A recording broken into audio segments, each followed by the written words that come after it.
मेरा नाम राधा है। मेरा पूरा बचपन अच्छे से बीता था, मगर अपनी माँ की मौत के बाद मैं हर चीज़ के लिए तड़प तड़प कर जिंदगी गुजार रही थी।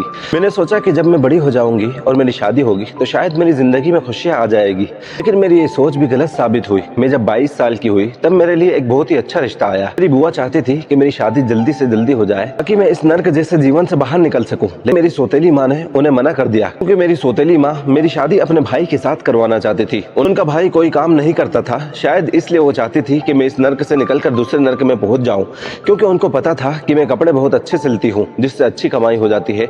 और मेरी सौतेली माँ ने उसी दिन अपने भाई से मेरा रिश्ता तय कर दिया। मैंने भी कुछ नहीं कहा, बस अपनी किस्मत को भगवान के भरोसे छोड़ दिया, क्योंकि फिलहाल तो भगवान के अलावा मेरा कोई भी नहीं था। फिर अगले हफ्ते मेरी शादी हो गई। मेरा नाम अब किसी और के नाम के साथ जुड़ गया था और मुझे जिंदगी भर के लिए उस नाम की पहचान के साथ जीना था। विदाई का समय भी आ गया। मेरे जाने से इस घर में किसी को कोई फर्क नहीं पड़ता। मेरी सास ने मेरी शादी के दूसरे दिन से ही मुझे काम पकड़ा दिया।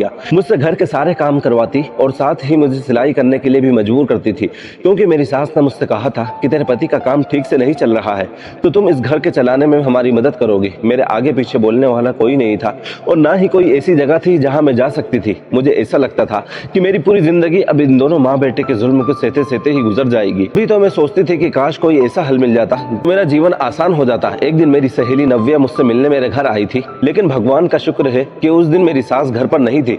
उसने मेरा उतरा हुआ चेहरा देख लिया था और पहले से ही जानती थी कि मैं खुश नहीं हूँ।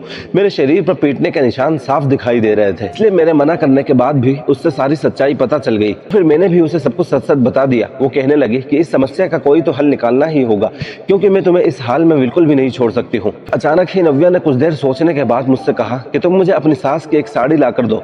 मैं उसे अपनी सास की एक पुरानी साड़ी लाकर दे दी। उसने उस साड़ी को अपने बैग में रख लिया और कहा मुझे कल का इंतजार करना होगा, उसके बाद सब ठीक हो जाएगा, और साड़ी लेकर चली गई।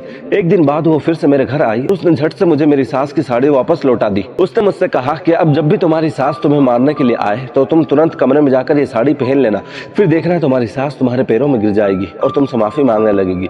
इतना कहकर वो जल्दी से निकल गई, क्योंकि मेरी सास कभी भी घर पर आ सकती थी। अगली सुबह नाश्ता करने के बाद उन्होंने मुझे आवाज लगाई। न जाने कौन सा गुस्सा वो मुझ पर निकालने वाली थी, और जैसे ही आज वो मुझे पीटने के लिए आगे बढ़ी तो मैं तुरंत ही कमरे में भाग गई और वो साड़ी पहन ली। उसके बाद जैसे ही मैं कमरे से बाहर आई तो ये देखकर मेरी रूह कांप गई कि मेरी सास नीचे जमीन पर बेहोश पड़ी हुई थी। मैं हैरान होकर सब कुछ देख रही थी कि अभी कुछ देर पहले तो बिल्कुल ठीक थी, मुझे मारने वाली थी, तो अचानक पता नहीं उन्हें क्या हो गया। मैंने अपने पति को फोन लगाया, फिर उन्हें होश में लाने की कोशिश की। होश में आते ही मेरी सास पूरी तरह बदल गई थी। वो मेरी पहली वाली सास नहीं रही थी, अब मेरा बहुत ध्यान रखने लगी थी और वो घर के कामों में भी मेरी मदद करने लगी थी। मैं सोच रही थी कि ऐसा कैसे हो सकता है, कोई अचानक से इतना बदल कैसे जाएगा, लेकिन ये तो मेरी समझ से परे था। मेरे पति भी मुझे कुछ नहीं कहते थे और मेरी सास तो मेरे पति को मेरी हर बात मानने के लिए कहते थे। उस साड़ी का क्या राज था ये तो मुझे नहीं पता, लेकिन मेरी जिंदगी अब बिल्कुल ही बदल चुकी थी और मैं बहुत आराम से जिंदगी जी रही थी। एक दिन मैंने नव्या को घर बुलाया और उससे पूछा कि उसने उस साड़ी के साथ ऐसा क्या किया जिसकी वजह से मेरी सास और मेरे पति का बर्ताव इतना अच्छा हो गया। मैंने उसके पीछे की वजह जाननी चाहिए। मेरी सास की साड़ी पर जादू टोना करवाया था कि वो मेरे साथ अच्छा बर्ताव करे। मैंने नव्या से कहा कि जादू टोना करना अच्छी बात नहीं है और वैसे भी मैं जादू टोने में विश्वास नहीं रखती हूँ। आखिर मैं कब तक जादू टोने के सहारे उनके अत्याचार से बच पाती। मेरी जिंदगी हकीकत में तो तब बदलती जब वो लोग दिल से स्वीकार करते कि वो गलत है। मैंने उसी वक्त वो साड़ी अपनी सास को दे दी, क्योंकि मैं चाहती थी कि वो सच में बदल जाए। अगर मेरी किस्मत में खुशियां लिखी होगी तो वो मुझे जरूर मिलेगी, और अगर नहीं लिखी होगी तो मैं कर भी क्या सकती हूँ। मेरे पति तो सच में बदल गए थे, मुझे तो विश्वास ही नहीं हो रहा था, क्योंकि मेरी सास ने उनको बहुत बहकाया था। मेरे पापा को अब बहुत अफसोस हो रहा था और उनका कहना था कि उन्हें मुझसे माफी मांगने की हिम्मत नहीं है, लेकिन मैंने पापा को माफ कर दिया, क्योंकि वो जैसे भी थे मेरे पापा ही थे। मेरी सौतेली माँ में अभी भी कोई बदलाव नहीं आया था, लेकिन अब मुझे उनकी कोई परवाह नहीं थी, क्योंकि आज मैं अपने घर में बहुत खुश हूँ। मैंने इतने साल भगवान का नाम लेते हुए बिताए थे और आज मुझे उसका फल मिल गया था।